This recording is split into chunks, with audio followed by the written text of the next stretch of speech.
दरभंगा में मुस्लिम प्रेमी के घर मिली हिंदू लड़की की लाश। पिता बोले बेटी को भगा कर ले गया था, इस्लाम कबूल नहीं करने पर मार डाला। नमस्ते प्रणाम, आप देख रहे हैं मिथिलांचल न्यूज। समाचारों के साथ मैं कुमुद कुमार चौधरी, सन ऑफ मिथिला। मेरी बेटी ने इस्लाम कबूल नहीं किया, इसीलिए लड़के ने मेरी बेटी की हत्या कर दी। आरोपी मेरे घर के पड़ोस का है। वह 13 जनवरी को मेरी बेटी को भगा कर ले गया था। हम लोगों ने पुलिस से शिकायत की, लेकिन पुलिस ने कोई कार्रवाई नहीं की। 3 महीने बाद ही मेरी बेटी की लाश मिली है। दरभंगा नगर पंचायत क्षेत्र के सम्राट चौक के रहने वाले पेशे से किसान 45 साल के शख्स ने ये बातें कही।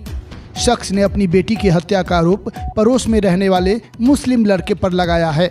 मृतका की पहचान 14 साल जबकि आरोपी की उम्र 16 साल के नाबालिग रूप में की गई है। उधर पुलिस की ओर से कार्रवाई न किए जाने के मामले पर मौके पर मौजूद एसडीपीओ ने जांच पड़ताल कर कार्रवाई की बात कही है। घटना कुशेश्वर स्थान थाना क्षेत्र की है। जानिए पूरा मामला। मृतका के पिता ने बताया कि 3 महीने पहले यानी 13 जनवरी को पड़ोस का रहने वाला नाबालिग मेरी बेटी को घर से भगा कर ले गया था। मेरी बेटी 4 बेटियों में तीसरे नंबर पर थी। बेटी को भगाए जाने की शिकायत कुशेश्वर स्थान थाने में की थी। उन्होंने बताया कि आज सुबह आरोपी लड़का मेरी बेटी को ठेला पर लेकर सीएचसी गया था, जहां डॉक्टर ने इलाज से पहले ही मेरी बेटी को मृत घोषित कर दिया। इसके बाद लड़का मेरी बेटी की लाश लेकर अपने घर आ गया। इस बात की जानकारी किसी ने हम लोगों को दी। जब हम लोग लड़के के घर गए तो देखा कि मेरी बेटी की लाश पड़ी है। मृतका के पिता के मुताबिक 13 जनवरी को जब मेरी बेटी को आरोपी भगा कर ले गया था, तब हम लोग लड़के के घर पहुंचे थे। उनके परिजन से कहा था कि हमारी बेटी को वापस कर दो। नाबालिग आरोपी के घर वालों ने मुझसे कहा कि मेरा बेटा आपकी लड़की को लेकर कहाँ लेकर गया है, इसकी जानकारी मुझे भी नहीं है। वो जैसे आएगा आपकी लड़की आपको सौंप देंगे। लेकिन 2 महीने पहले जब आरोपी मेरी बेटी को लेकर आया तो मेरी बेटी को मेरे हवाले नहीं किया गया। मृतका के पिता ने कहा कि जब 2 महीने पहले आरोपी मेरी बेटी को लेकर आया तो इसकी जानकारी हम लोगों को हुई, लेकिन जब बेटी ने हम लोगों से संपर्क नहीं किया तो हम लोगों ने सोचा कि मेरी बेटी खुश होगी।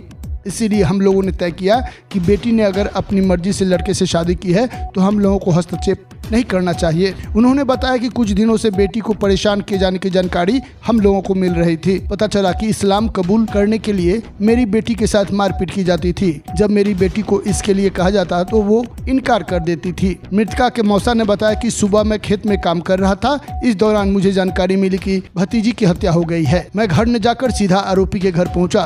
वहाँ देखा कि मेरी भतीजी की लाश पड़ी है। मेरे साढ़ू और उनकी पत्नी मौके पर ही थे। मैंने आरोपी नाबालिग को देखा और उसे पकड़ने के लिए दौड़ा। तभी आरोपी ने मेरे कमर पर चाकू से हमला कर दिया और फरार हो गया। वहीं मृतका की चाची ने बताया कि भतीजी जब से गई थी तब से हम लोगों ने सोचा था कि अपनी मर्जी से गई है, वापस लौट जाएगी, लेकिन पुलिस को आवेदन देने के बाद दोबारा थाना नहीं गए। उन्होंने कहा कि अब मेरी भतीजी को मुस्लिम धर्म स्वीकार नहीं करने पर मार डाला गया है। घटना की सूचना के बाद मौके पर पहुंची पुलिस ने नाबालिग की लाश को कब्जे में लेकर पोस्टमार्टम के लिए भेज दिया है, जबकि आरोपी नाबालिग को भी पकड़ लिया गया है और उसे पूछताछ जारी है। शुरुआती जांच में लड़के ने बताया कि उसकी पत्नी को बुखार था, बुखार की वजह से ही उसकी मौत हुई है। मौके पर मौजूद प्रभाकर तिवारी ने बताया कि नाबालिग लड़की की मौत की वजह स्पष्ट नहीं है। मौत के कारणों के संदर्भ में पोस्टमार्टम रिपोर्ट के बाद ही पता चल पाएगा। उन्होंने बताया कि लड़की के परिजन की ओर से आवेदन दिए जाने और कार्रवाई नहीं किए जाने का आरोप भी लगा है।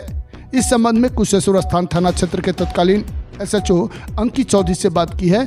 उन्होंने कहा कि आवेदन ही नहीं मिला था। जब एसडीपीओ से कहा गया कि लड़की के पिता की ओर से थाने में दिए गए आवेदन की कॉपी सोशल मीडिया पर वायरल है, इसके जवाब में प्रभाकर तिवारी ने कहा कि इस मामले में जांच पड़ताल की जा रही है। अगर मामला सही होता है तो दोषी के खिलाफ कार्रवाई की जाएगी। देश दुनिया के साथ साथ बिहार झारखंड के चप्पे चप्पे की हर छोटी बड़ी खबरों को देखने के लिए देखते रहिए हमारे चैनल मिथिलांचल न्यूज को, जहां खबरों का सिलसिला कभी नहीं थमता। इस्लाम कबूल करने के लिए नहीं करते हैं ना, ये मार लगते हैं।